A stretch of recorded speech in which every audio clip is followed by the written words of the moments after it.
Julián Castro, one of the nearly 20 Democrats with eyes set on the White House, recently took aim at President Trump by highlighting a frequent Democratic talking point: healthcare. Castro tweeted that the Trump budget slashes investments in healthcare to pay for tax cuts to billionaires. A lot of Democrats have made similar arguments before. But is Castro's statement a fair assessment of the president's fiscal priorities this year?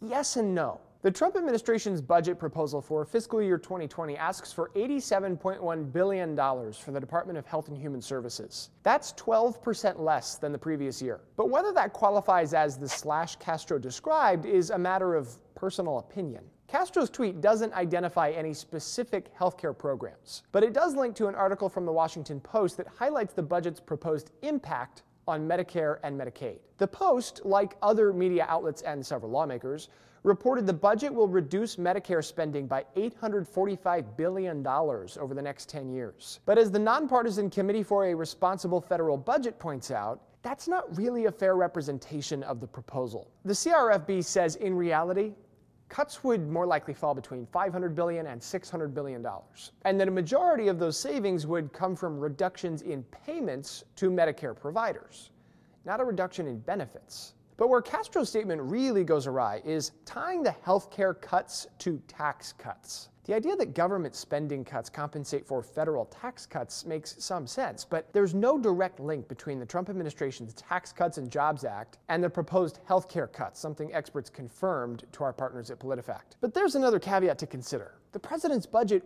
won't become law as is. The budget he delivers to Congress each year is more like a giant wish list. Lawmakers ultimately write and pass the country's budget, though it does need the president's signature.